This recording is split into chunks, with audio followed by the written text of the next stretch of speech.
السلام عليكم ورحمة الله وبركاته. اللهم صل وسلم وبارك على سيدنا محمد وعلى آله وصحبه أجمعين. وحشتوني جدا جدا من الفيديو اللي فات. شكرا جدا جدا لكل اللي عمل لي لايك وعمل لي سبسكرايب ونورني في قناتي. وأتمنى تحطوا لي لايك عشان الفيديو يترفع ويتشاف أكبر عدد من الناس. طيب انا دلوقتي مش جايه في روتين خالص، انا جايه النهارده شويه نصايح لست البيت الحلوه عشان دخول المدارس. طبعا اي حد عنده ولاد دلوقتي واحنا داخلين على المدارس هيعمل ايه؟ محتاره طبعا، والدنيا بقت غاليه ومش عارفين نعمل ايه. طيب انا دلوقتي هديكي شويه نصايح بسيطه جدا جدا وجربيها كده وان شاء الله ان شاء الله تظبط معاكي.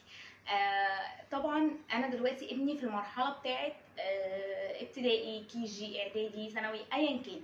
طيب انا ابني لبسه كويس جدا، اليونيفورم بتاعه حلو جدا جدا، ما فيهوش اي حاجه، مش محتاجه اجيب له يونيفورم جديد. طب انا ليه اروح اصرف واكلف واجيب يونيفورم جديد؟ ما انا ممكن اجيب له جاكيت، لو ما عندوش جاكيت مثلا للشتاء ممكن اجيب له جاكيت للمدرسه ينفعه، وفي نفس الوقت ايه، هكون وفرت اليونيفورم، هجيب جاكيت بس. طيب انا دلوقتي عندي لانش بوكس بتاع ابني، او عندي بنت وولد او ولدين ايا كان، وعندي كذا لانش بوكس. طب هعمل ايه؟ هو اللانش بوكس مش غالي خالص، هو ب 30 جنيه ارخص لانش بوكس، يعني ثمنه مش حاجه خالص. بس انا ممكن اوفر ال 30 جنيه دول لشيء تاني.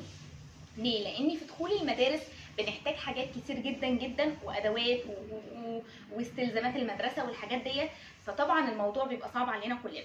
طيب انا ممكن ما ادي لابني لانش بوكس بتاعه بتاع السنه اللي فاتت لو متوفر وموجود زي ما هو وبحاله كويسه، ممكن اديهوله كمان افرحه بيه جدا جدا، ما حسسوش ان انت معاك حاجه قديمه. لا يا حبيبي، اللانش بوكس بتاعك حلو قوي قوي وجديد، ليه نشتري غيره؟ طب ما انا ممكن اجيب لك حاجه تانية بالفلوس ديت، اوفرها اجيب لك حاجه تانية تنفعك برضو في المدرسه. تمام؟ ده بخصوص اللانش بوكس. يبقى كده اتكلمنا عن اليونيفورم واللانش بوكس. طيب دلوقتي احنا داخلين على المدارس ومحتاجين كشاكيل وكراريس وكتب واقلام. حلو جدا. تعالي اقول لك بقى تعملي ايه. هتنزلي الفجاله او هتنزلي تحت، هتجيبي كل اللي انت محتاجاه.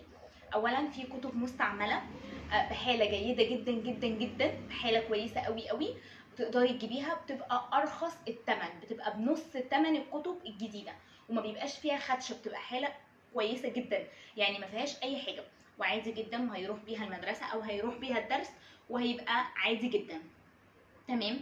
طيب وايه كمان؟ انا دلوقتي محتاجه كشاكيل واقلام وكراريس والحاجات دي كلها. هنزل برضو الفجاله نفس النزول اللي نزلتها عشان اجيب الكتب، هشوف انا محتاجه ايه، ورقه وقلم كده وهتكتبي انت محتاجه ايه. هجيب دستة اقلام، هجيب دستة كشاكيل انجلش مثلا، دستة كشاكيل مربعات، دستة كشاكيل عربي، هجيب دست من كل حاجه. هوفر طبعا، هتوفري كتير جدا. هو انا لما اروح اشتريها من المكتبه الكشكول بسعر عالي زي ما هروح اشتريها من تحت الفجاله؟ لا طبعا، اكيد بتفرق كتير جدا. ليه؟ عشان اوفر. طب التوفير ده ينفعني؟ طبعا هينفعك جدا جدا في حاجات كتير تانية.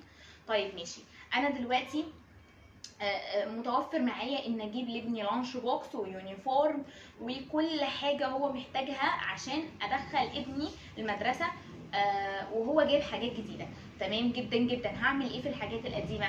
هشوف حد محتاجها وفي اشد الاحتياج ليها وهديها له.